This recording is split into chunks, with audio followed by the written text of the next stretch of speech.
So other than that, we got Mr. Nick. Let me hit these legs real quick. Get some Appreciate it. Okay, let's go. I'm excited and humbled to be presenting today about the topic of coaching presence. And I have two goals. One is to stress the importance of presence as a coach. And two is to upgrade your current level of coaching by giving you practical tools and personal stories, or to help refine skills you may already have. But first, raise your hand if you think you know what you are looking at. Don't be shy. What do you see? An elephant. An elephant. What do you see? I was gonna say an elephant. An elephant. Would we all agree that what we think we see is an elephant? Yeah? Well, you would be wrong, because that is not an elephant. That is a picture of an elephant. And that seems silly, but that's important because it shows the power of your perspective. How you view things matter. So what I ask for today is that you come in with an open mind, seeking to learn something new. And that's what we're going to do today. Beautiful. So let's get into it. Presence. The definition of presence is to be in the room, to just be there. Now that definition of presence will leave you failing as a coach every single time. A better example of presence is to look at it through a partnership. A partnership, just like you have with Under Armour and Therabody, is a better way to view it because it's a multitude of communication and understanding between coaches, athletes, administration. It's not just about you in your presence. It's a partnership. Jason. Beautiful. So if the goal is to build a partnership, the question then becomes, how do we do it? There are 5 key attributes that I've seen from coaches across the country that will build the foundation in which to establish your presence. Now I'm going to list off some coaches and kind of describe how they kind of buy into what this presence and what these attributes look like. There you go. That is Joe Veria, head football coach at Bridgewater State University. He best represents purpose and connection. I will also add that Coach Veria has a little bit on his side. He has history on his side. So he used to be a former player in 1976 for the Bears. That just means he's really, really old. And besides the fact that he's a dinosaur, he has this uncanny ability to connect with the staff, his players, and administration, and also brings the same fire each and every day. And this is important because that sense of history entrenches you into the institution that you're at. But we're not all going to be at one place for 30, 40 years. So how do we accelerate this process? How do we find our purpose? How do we connect better with our athletes, staff, you name it? One more thing I want to add about Coach is that his sense of presence also comes from the fact that he's 6'4", former NFL player. He's like the Vito Corleone of coaches. Not really someone to mess with. So, if you want to get better presence, play in the NFL, be taller, and be in the mafia. Just kidding. This is Brian Gerwig, which to me he displays a sense of confidence and consistency. So Gerwig is the head volleyball coach at Arkansas State University. And I've never met anybody with as much conviction and belief in his plan as this guy. And what that taught me early on was that if I'm coaching, if you're coaching, in order to get the most out of someone, you have to believe wholeheartedly in what it is you're coaching. You have to have that sense of conviction. If not, if I'm going to stand there and not quite believe in what I'm preaching, the person receiving it is not going to believe either. And that's what he was best at. When I got there, his vision was this: to build a volleyball team with massive outside hitters. And all he wanted to do, all match, all practice, was terminate the ball. Feed it to the outside hitters, terminate the ball. And that's quite literally what he did. Both of these coaches, very successful. 2025 conference champ for Gerwig. Without me, 2023 conference champ for Verdia. All thanks to me.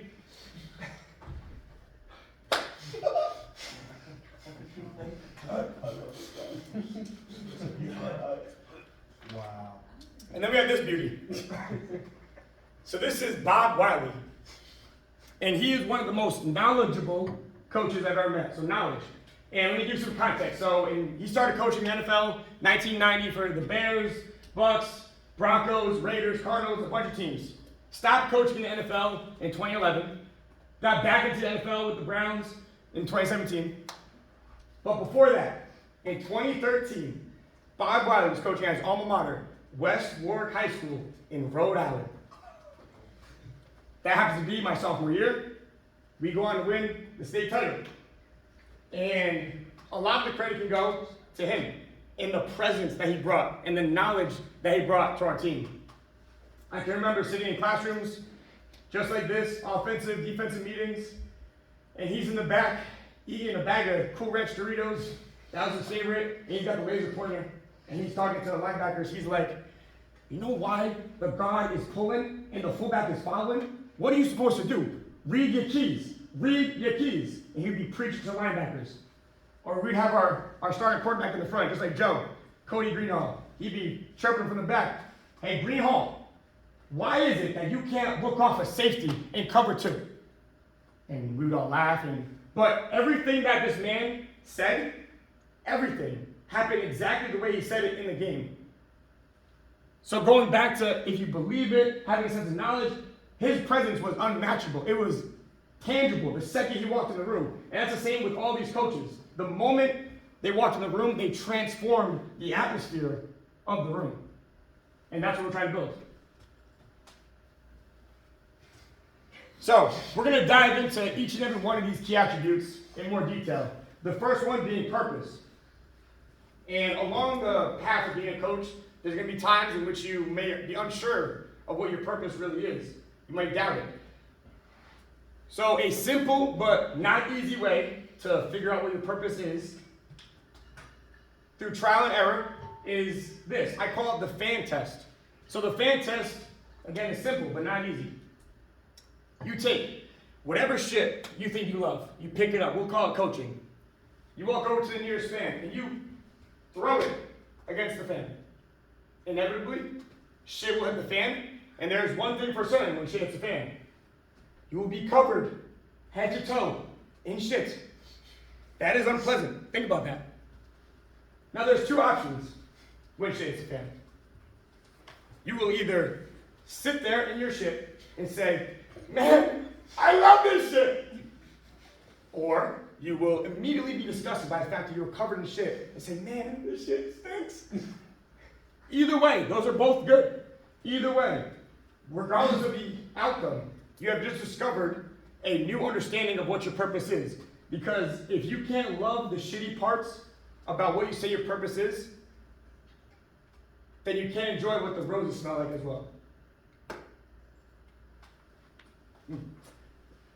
So I used to really resonate with this picture a lot. And this talks about consistency, right? The top guy never quit. Keep grinding. Do it all on your own. Be that dog, right? Be the alpha, be the omega, be everything. And the bottom guy just barely, before he got his goal, he quit. Can you click it again? Beautiful. This is a better version of consistency.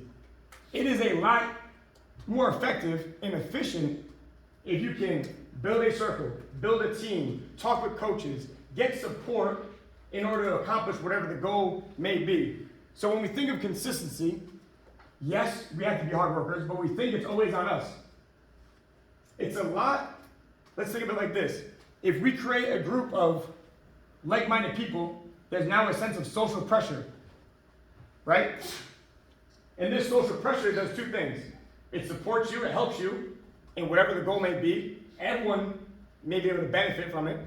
And two, it's a lot harder for me to quit on Kai and Ty if we're in a group versus if it's just me.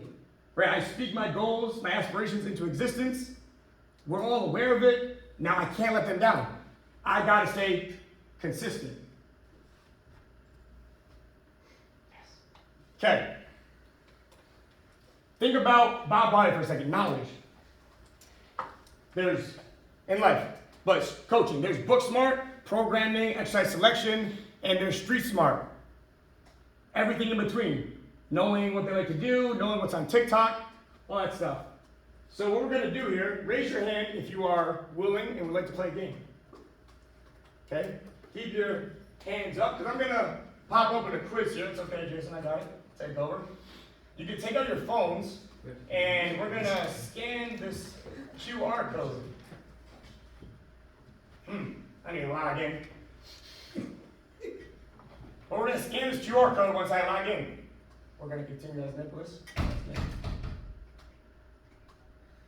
Trust me, I ran through this about 5 times in here. This never happened once. Oh, I'm a professional. I would like to think. There you go.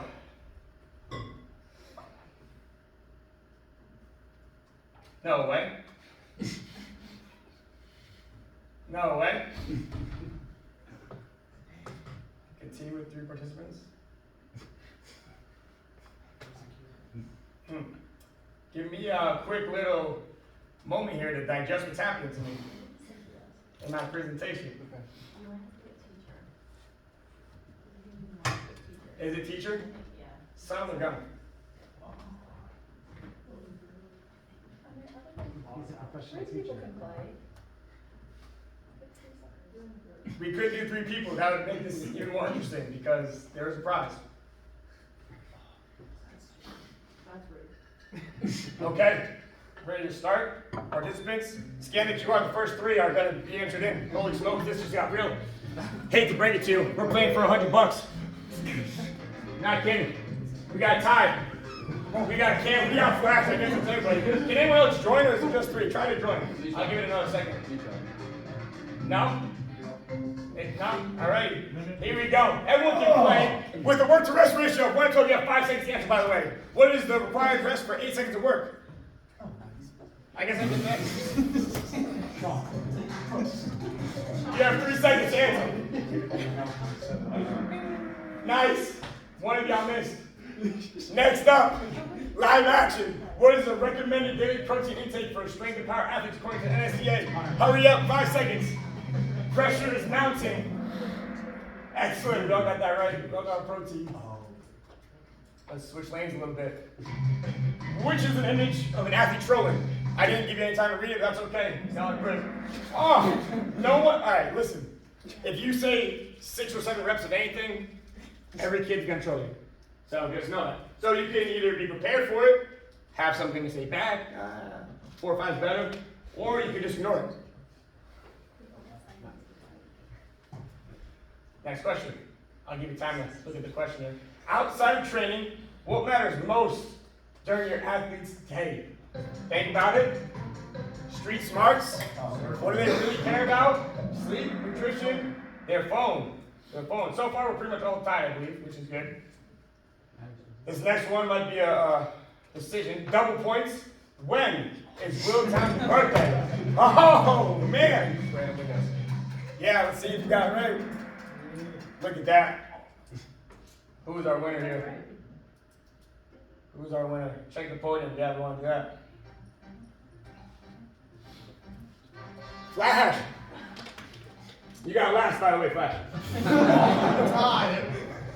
Who's that? Winner? Who is it? Cam! Cam, come on down here, buddy. Let's go. Come up again. Come up again. Let's get the lights on. We don't want congratulations today. Let's get the lights on just so we don't have any sense of cheating here. Let's get out of this. So that background noise doesn't distract us. Thank you all for bearing with me. I'm a Kahoo. I promise it works. It's like a charm every other time. All right, so what's gonna happen, Flash? Cam. Sorry.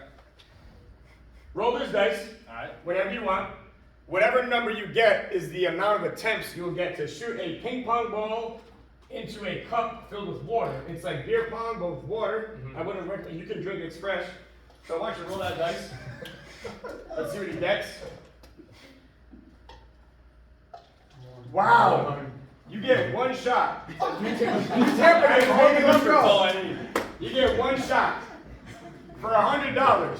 If he makes it, he can keep the money. I'll give you the green ball, money ball. Of course, it's Pong rules. If your elbow crosses the line, I'm gonna take my money back, right? We're not doing that. But one shot, no pressure. Oh! Unbelievable. I will clap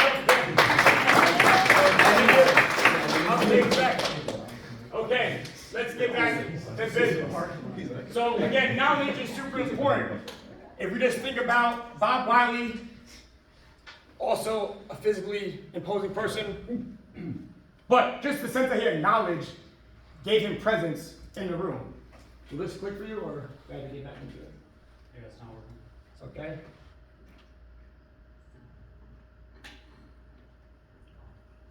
How about that? Will it click? Try one more time. There we go. We got it covered. Okay, the next one, think of Gerwig. Confidence, right? Swag. Okay, Soldier Boy, turn my swag on, right? If you don't got a little flavor in what you do, it's gonna be difficult to connect, relate to all these different people that you work with. And two easy things to enhance your level of confidence. One, the way you talk. Two, the way you walk, right? Like amigos, walk it like I talk it.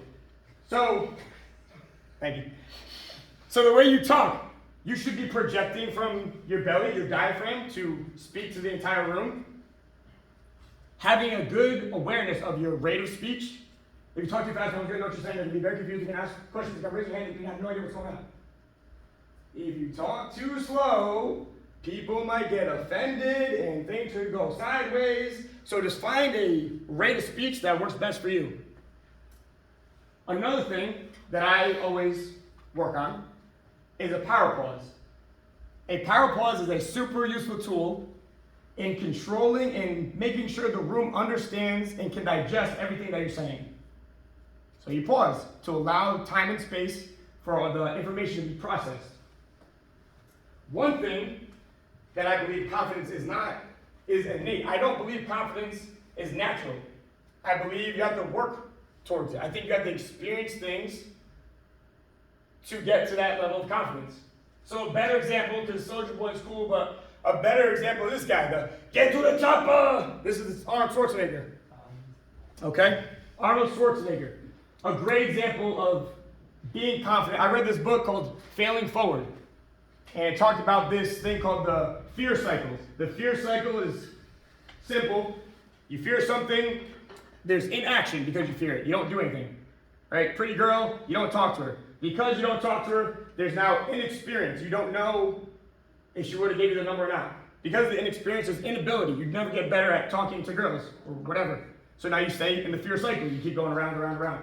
So the only way to get out of this fear cycle, whatever you are fearful of, is to lean in. You have to expose yourself incrementally to what it is you're fearful of. And Arnold Schwarzenegger is a great example of, I believe, confidence and leaning in to fearful situations. When he was young, 21 years old, he's from Austria, migrated to America, and when he was 24, his brother died in a car accident. Stress, fear, anxiety, things are building up. Coming to this country to be a superstar and adversity hitting him.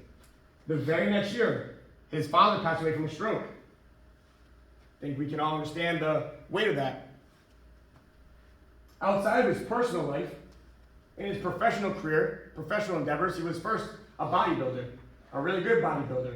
But does anyone know his first Mr. Olympia, if he won or lost? Does anyone want to take a guess if he won or lost? He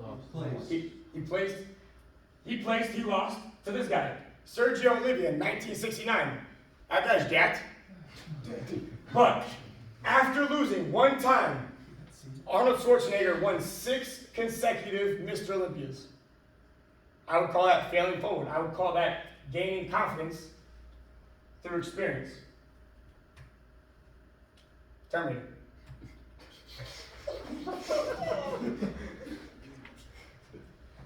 Okay, last but not least, my favorite attribute is connection, the one I personally lean into the most. A couple stories here.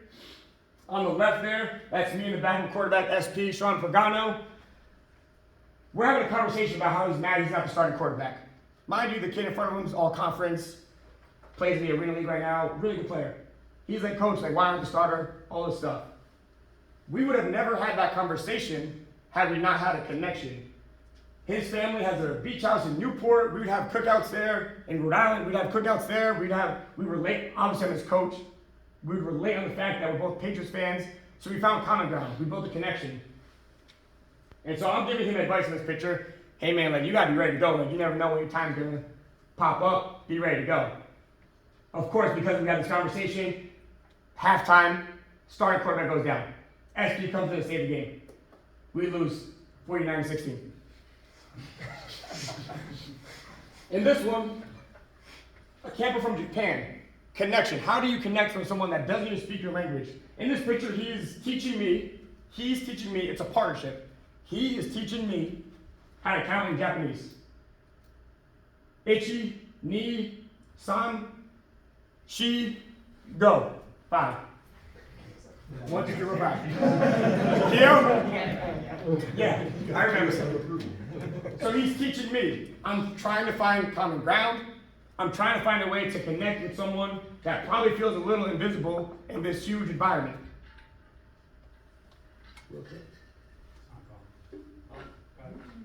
Last one. So I've always been, I think, pretty comfortable, pretty strong at connecting with athletes. The thing I struggled with was connecting with coaches. That's Coach Cal right there. Wasn't a big fan of me when I got to Arkansas State. I'm loud, a little annoying. He didn't really like the antics I had. This was something we called the U, GKU, Goalkeeper University. I thought it was cool. He's from Scotland. He didn't think it was cool.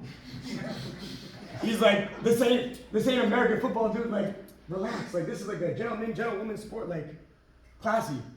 I'm like, nah, GKU, bro.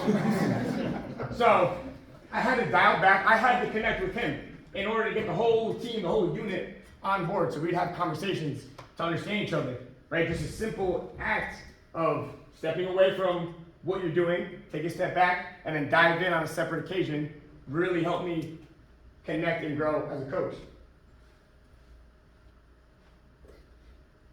And I want to land with this.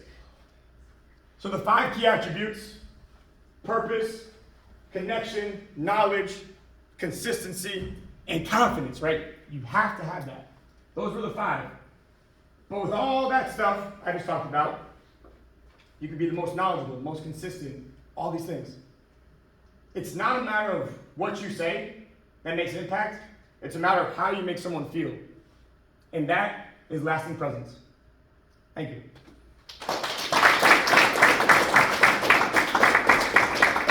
Are there any questions on coaching presence? Okay. Oh, Yes, John. what coach would you say the most impact on you? Out of those 3 or just in my life? I guess out of all time in your life. And then why? Yeah, I mean, definitely those 3. I had them up as an example for a reason. But to give you another example, because I kind of already gave the whole synopsis about them. So one of my first bosses, Coach Randy Moyne, he is all those things, but he's also like a really angry person. And he's like kind of mean and like just nasty and like talk shit to you all the time. But he was very impactful for me because he just told me the truth. He did not lie, he did not beat off the line. Like he told me exactly what it is, what I need to hear. And if you have tough enough skin, you can handle it. So I would say someone that told me the truth and impacted me as a coach and a person would be him. Ty. So you said that obviously like your connection with a lot of the people was probably your strongest suit. Out of the 5 attributes, which one do you think probably took the longest to overcome? What were some of those obstacles that maybe were kind of hard for you to overcome in that attribute? Yeah, I think that's a good question. I'm always trying to learn and gain knowledge as a coach. But one that's my strongest suit, but it's also maybe dual-sided, my weakest one, was the connection one. Because I felt like I was a really good connector with the athletes. Like I'm a younger coach, I've been an athlete, like I feel like I could just talk their language and get to know them pretty easily. With the coaches though, sometimes I'm dealing with Joe Varia. He's 73 years old. What are we gonna connect on? But that's a challenge, is to grow those connections. Or someone from the entire different side of the country, Coach Cal from Scotland. What are we gonna connect on? So learning how to connect in that aspect with coaches and professionals and administration and community is something that I've grown a lot in, I think. Can Leslie. you talk a little bit more about how you made those connections with those coaches that you kind of struggled with? Yeah, and I would say good question. I would say the first part of presence, when I talked about like the bad definition, like just being in the room, that's like the entry level of building those connections. Just be in the room, and then from there, I think you can steadily grow your sense of presence and connection with those people. Because if you come in day one, hey, I'm Nick Frecker, this is my life story, everything about me, it might not go over super well. Some people might like it, some people might not like it. So it's better to get kind of a sense of the room, observe a little bit to get the temperature, and then grow from there. Any other questions? With your experience with kids that you don't connect with very well, how do you bridge that gap? Is it just consistently over time you kind of win them over, or you say, hey, that kid's a shitbag, let me go to the side, I'm gonna focus on other kids? How do you get everyone involved in the room that makes that connection? Do you ever give up? Have you ever had a situation where you gave up on a connection with a kid? If so, why did that happen? If not, what is it that you try to do to change that perception? Yeah. No, I wouldn't say I ever give up fully on a connection. There's definitely been times where I've had a massive gap in the connection with an athlete. And sometimes, like I said, taking a step back will allow you to see what's going on. Like if you're just in it the whole time and you're just, I'm trying to connect with you, bro, why aren't you connecting with me? Connect with me more. Some people might not really resonate with that. Everyone's different. It's a partnership. So I gotta learn that it's not just about me being in the room, connecting and doing all these things that I talked about. It's understanding there's another person on the other side that is receiving this information, and I need to be cognizant of that to approach it the right way. So. In the room, who here, one, find it hard to connect to some of your athletes? What's that disconnect? Like where's it coming from? Kai. Sorry, I don't mean. No, yeah, love it. I would say not so much connecting on common goals, like when we're in a training session, but having just that personal connection. So, maybe a lack of certain interest or certain cultural backgrounds, sometimes you have a harder time connecting with. But like similar to Nick, I don't think I would ever give up on trying to form a connection. You never know, something pops up at the end of the year and you and that athlete connect on that, and the previous 8 months you never really had something personal that you connected on a personal level with. That's kind of my experience with gaps in personal connection. Not so much training connection, we're all kind of in the weight room and in the training session for a certain common goal, but as far as personal connections with some of the athletes, there's been those gaps. Anybody else? Corey? How do you blend building the connections with the athletes while maintaining the coach relationship and not the friend relationship? Yeah. And I would say, maybe it's easy for me because half the time I'm just being myself. Sometimes there's points where I have to take a step back and it's like, okay, myself is not working, like Coach Cal. Me being myself is not working in this situation, so I gotta reflect back. So it's kind of like being a little bit of a chameleon and working how to like blend in and fit the scene that you're in right now with those athletes, coaches, whoever it is you're trying to connect with, is being able to be adaptable. So that's definitely something I try and stay true to, like myself, but I'm aware enough that sometimes you have to adapt and change course. Any other questions?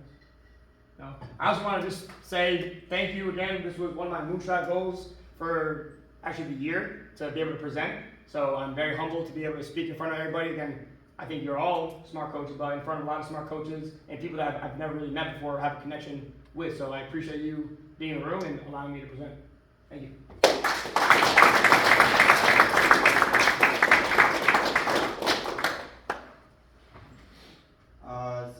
My only ask is read those articles that Will sent. Read them, see if we can digest them a little bit so we can communicate about those next time. Okay? Does anybody, summer staff, or anyways, does anybody have any questions about how it's going so far? Any hiccups, anything like that? I'm going to give you guys the floor.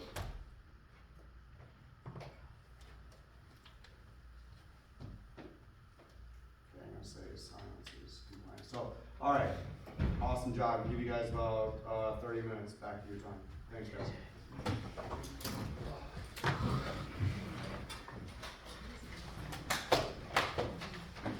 I think it worked a little bit. Yeah, I think he's like delayed Yeah. Oh my gosh. All the others on the side, just, Thank you.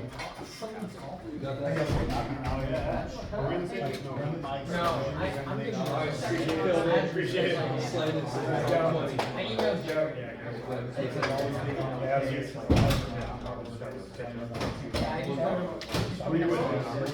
Appreciate it. Appreciate it. Oh yeah, good mistake.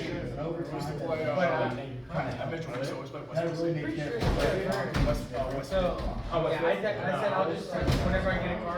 Yeah, like, figure out what's going on. So what happened is. Are you in Joe? Or not?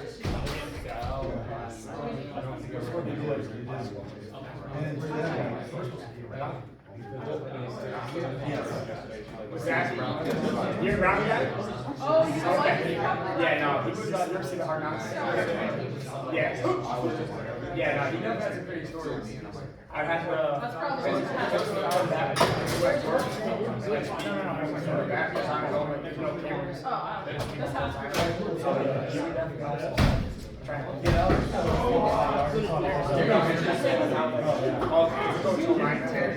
So you just say how they get girls and like, and they're not, they're like a big deal. That's what he's like. Now there's part of his presence too. One you respected him, like, he was trying to talk. He knew everything.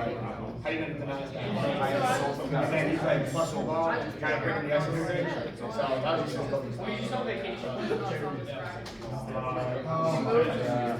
Yeah, to go. Yeah, to go. Yeah, to go. How do you feel about that Miles Davis?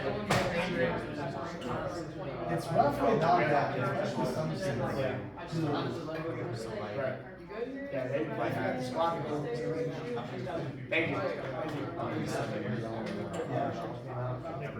Sorry. Yeah, if it comes out, it's over. It's honestly over. Which you can never say, but like that might honestly be like the easiest for ever. You have the best defensive line with those two guys. And two. She was okay, she was like.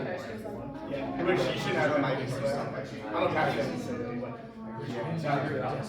Yeah, they have a doing squad of people. Another great pass. I know, I'm fired up. You're so excited. Yeah, I like her too. When I was at FAU,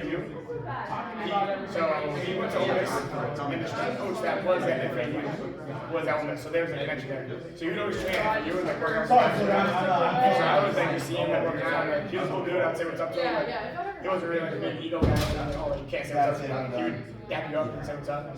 He'd be driving, he'd be flowing to the facility, like, knocked out, like, Rambo, like, just these insane cars. I'm like, bro. He's like, what is so good? I was there 2 years ago. I was there for like 7 weeks in the summer. Cool, cool. I haven't done David Norris? next week. Yeah, that guy there, Joey Gracio, Zach Cece, Victor Evans. Zach Cece? No, Joey. No. Zach Cece's at Oregon State. Joey Gracio's at. I don't think so, but to answer the question. In Louisiana, right? Or? There's a way in there. Okay. But it makes sense if we're doing Yeah, this. I You don't need to get. Yeah, it's wild when you start, this is again, I'm still new to coaching, when you start making all these connections and like you said, like, oh, like, I know that guy, I know that guy, you know, so it all gets connected. So it's pretty cool. I'll be honest. I'll be 28 in July. You can get 0.5 CEUs for it. Okay. So all you July have to 7th. do is I use this. Yeah, let's go. I can't, I can't say, I don't know if it's good or bad, but usually when I talk to girls, like, yeah, I don't want to talk to you. Yeah, exactly, exactly. Make sure of what that. I don't know what that means. I'll put that in and then people can also edit. But if somebody I appreciate wanted it. to, we have a right, See you later. presentation. Got a session, I think, right now. Who's here to talk at the beginning, So, good presentation. Appreciate it. Loved it. Thank you. If they take He's screenshots. sweating. Yeah, I'm sure so right now. I feel like I just did a workout. So, what would you recommend to someone that's like just starting I just in think like it'd be good. this if, profession? you Like, do this more, is my so you have first more time in than just, like Robbie a Williams strength and or conditioning somebody setting, and else's I'm not gonna system. lie, I You know am what like mean? intimidated by everyone around and So I- stuff like that, and like You should have like how to at least be 9%. confident and like, cause some of the stuff I don't know what I'm doing, or like I have questions and I'll ask them. It's not that. It's Yeah. just like in front of the kids, like Yeah, so they have a that's question and different. I don't know the answer. Like, does that make sense? Like, it's just like all still very new. So it's like, how do I present myself as confident if say I don't know the answer or the solution or whatever Yeah. that may be? I think there's two things. Like one, I would, without getting like too philosophical, like I would almost lean into the fact that like oh, I don't really know what's going on. Like renewal cycle. I used to think that like okay, like I don't know what's going on. I need to know right now. It's good to know. It's yes, you want to learn, progressive learn, but like it doesn't have to be like tomorrow. Yeah. So it's okay to like not know something. Like you can lean into that and like if something pops up, like an okay answer is like oh I don't know. You know I'll go find someone that doesn't know. Yeah. And then you'll learn from that, that, oh, now I do know, next time I get an opportunity to coach, whatever just happened, I'll be prepared for it. So like, it's okay to lean into the fact that you don't know, and like, almost use that as an opportunity, or use that as like the level to grow from. Cause no one, like, I'm not there yet, no, I don't think anyone's ever fully there yet, but use that as an opportunity to grow. And then, I mean, like I talked about, like, early ways to be confident is how you walk and how you talk, right? So if you're not necessarily comfortable with doing it, like the fear cycle, you kind of have to just slowly start doing it. So one thing, kind of one goal is, okay, I want to walk different. So you might really have to be like, I'm going to walk like this. And it might feel weird and awkward. Yes. But the more you do something, the more comfortable and confident you get at it, right? You're never going to be perfect at it the first time you do it. I'm not perfect at anything I've done ever. Like when I took the CSCS exam, first time failed, second time passed, right? So there's always that level of like, and that's everybody. All these coaches in here. Yeah. You fail, and you have to learn from it. You fail, you have to learn from it, and that's the failing forward book that I was referencing. Like, understand that you are gonna make mistakes, and you have to be okay with that. Mhm. But the next time, you'll learn from it. And even if you don't, not the best, but okay, I didn't learn from it. I gotta learn from it now. Yeah. I'm more motivated. Yeah. And that's like you'll just keep going up and down that cycle, or it's like a roller coaster, just constant loop of that. Like, fail, get back up, fail, get back up. Yeah. So Yeah. hopefully that helps. That makes sense. Okay. Yeah. So just keep going. Really, it's like one of those things. It's like if you just keep going, again, you're like, okay, like I don't know what's going on, but I'm just gonna keep going. Yeah. You know? And then also to be consistent, surround yourself with people that you think you know have an idea what they're doing. So Yeah. even like asking me the question again, I'm not saying I know everything, but like I've started off having a career, now I'm trying to build up. So Yeah. maybe I can give you some advice. So stuff like that, like start circling people in, be like, hey, like, how do I do this or how do I do that? Or Yeah. follow their lead, whatever it may be, just get yourself surrounded with the right people. Yeah. Yeah. I know. Could you guys keep asking if we have questions, which I love, and like I'm like open to learning, obviously, but then it's like I don't know. I don't even know what to ask. Like, if I'm being completely honest, like I think I'm just taking everything in, and then like once I'm, like you said, thrown in the situation, of course, that's when questions will arise and stuff like that. But, Yeah. yeah, And that's always been a big thing for me too. Like I've been different places and coaches have given me feedback that, oh, like, you know, good job, but like you don't ask enough questions. And then I'm like, okay, like how do I ask more meaningful questions Mhm. and not just be like, hey, what's your favorite color?